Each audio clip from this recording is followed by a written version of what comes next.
បានសួស្តីបងប្អូនទាំងអស់គ្នាវីដេអូនេះខ្ញុំចង់បង្ហាញពីការរៀនកុំព្យូទ័រវគ្គដំបូងមុននឹងរៀនកុំព្យូទ័រផ្នែកកិច្ចការរដ្ឋបាលនិងផ្នែកគណនេយ្យដំបូងយើងត្រូវហ្វឹកហាត់វាយអក្សរខ្មែរនិងអក្សរអង់គ្លេសឲ្យបានច្បាស់លាស់ជាមុនសិនដើម្បីឲ្យចាំដៃ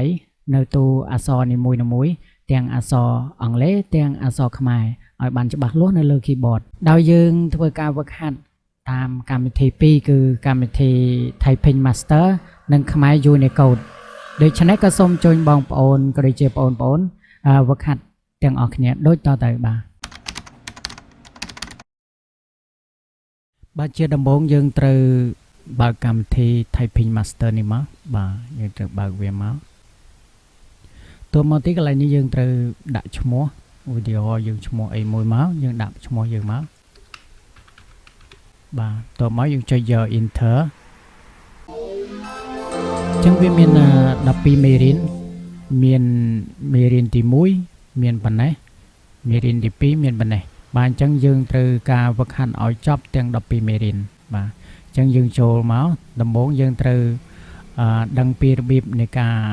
ហ្វឹកហាត់នេះសិនមកចុចមកចូលមេរៀនទី1អញ្ចឹងយើងរបៀបចុចយើងប្រើចុងម្រាមដៃយើងបែបនេះអញ្ចឹងតមកទៀតយើងចុច next តមកវាប្រាប់ការរបៀបនៃការដាក់ដៃ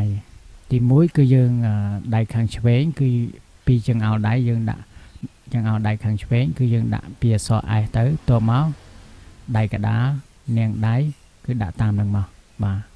អញ្ចឹងមេរៀនទី1គួរវាប្រាប់ពីរបៀបនៃការចុចបាទមេរៀនទី2យើងចុចមក1.2យើងចុចមកកន្លែងនេះគឺវាឲ្យយើងហ្វឹកហាត់បាទអញ្ចឹងយើងបន្ទាប់មកយើងចុច next ទៀតមកកន្លែងនេះវាឲ្យយើងហាត់ទៅតាមពណ៌អញ្ចឹងយើងមើលអក្សរ A អក្សរ A នៅណានៅកូនដៃគឺយើងចុចកូនដៃហ្នឹងមកបាទចុចដៃមកបាទអញ្ចឹងអក្សរ A ទៀតអញ្ចឹងចុចកូនដៃទៀតអញ្ចឹង space នេះគឺការដក clear យើងចុចមេដៃមកគឺ space ចុចមេដៃមកបាទគឺយើងតម្រៀបដៃអញ្ចឹងហើយយើងចុចទៅតាមការវាបង្ហាញប្រាប់នឹងមកបាទហើយអានេះគឺជាល្បឿនអានេះគឺជាពេលវេលានៃការវាយរបស់យើងអនុវត្តឬក៏ការហ្វឹកហាត់របស់យើងបាទអញ្ចឹងយើងចុចមក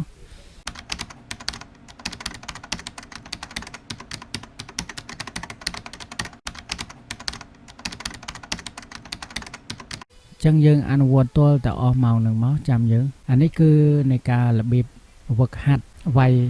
អក្សរអង់គ្លេសដើម្បីឲ្យយើងចាំតួអក្សរនៅលើ keyboard បាទអញ្ចឹងមានតែប៉ុណ្ណឹងបាទបន្ទាប់ពីបងប្អូនបានហ្វឹកហាត់វាយអក្សរអង់គ្លេសបានចាំដៃច្បាស់លាស់ហើយគឺយើងចូលមកហ្វឹកហាត់នៅអក្សរខ្មែរម្ដងបាទគឺយើងបើកកម្មវិធីខ្មែរ Unicode Typing នេះមកបាទបើកមកអញ្ចឹងកន្លែងនេះគឺយើងដាក់ឈ្មោះបាទកន្លែងនេះត្រូវដាក់ឈ្មោះតមកយើងចុចយកបង្កើតថ្មីបាទបង្កើតថ្មីតមកទៀតកន្លែងនេះគឺយើងបើវានៅជាអង់គ្លេសកាលពីមុនវានៅចេះគឺយើងត្រូវបដូរ keyboard វាមកយកខ្មែរណៃដាវិញបាទខ្មែរណៃដាទើបយើងធ្វើការហ្វឹកហាត់ទៅតាមរូបម្រាមនេះមកប៉ុន្តែយើងត្រូវរៀបម្រាមដៃយើងទៅដូចកាលដែលយើងហ្វឹកហាត់ភាសាអង់គ្លេសដែរបាទដូចអក្សរសស្រៈអានៅកូនដៃយើងចុចកូនដៃសដដៃកដាលសថបាទអញ្ចឹងគឺយើងហ្វឹកហាត់បែបអញ្ចឹងបាទគឺយើងហ្វឹកហាត់អញ្ចឹងមកបាទដាក់ជើងសកបាទ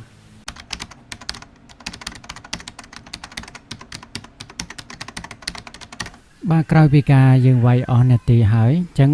កាលណាយើងមើលនេះវាដាក់ out of shutter បានន័យថាយើងអាចទៅមេរៀនបន្ទាប់បានបាទមេរៀនបន្ទាប់វានៅតែនេះបាទអញ្ចឹងយើងចុចយក OK មកអញ្ចឹងវាឲ្យយើងទៅមេរៀនបន្ទាប់ទៀតបាទអញ្ចឹងយើងចុចទៅមេរៀនបន្ទាប់ទៅបាទទៅមេរៀនបន្ទាប់គឺ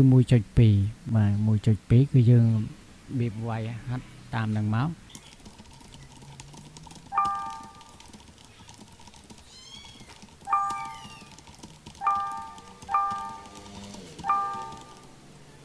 បាទឧទាហរណ៍ថាយើងវាយចប់មេរៀន 1.2 នឹងហើយប៉ុន្តែកន្លែងនេះវាយើងវាយមិនឈ្នះវាអត់ឲ្យទៅមុខទេ អញ្ចឹងយើងបងប្អូនត្រូវចូលចង់ទៅមេរៀនបន្ទាប់គឺយើងត្រូវចូលនេះ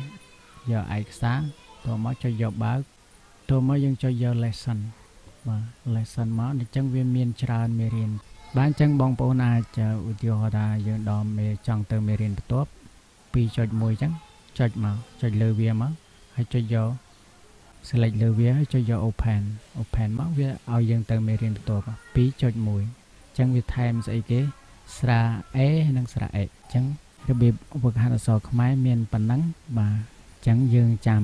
ជួបគ្នានៅមេរៀនបន្តបន្ទាប់ទៀតបាទអញ្ចឹងអរគុណច្រើនដែលបងប្អូនតាមដានទស្សនានៅវីដេអូនេះ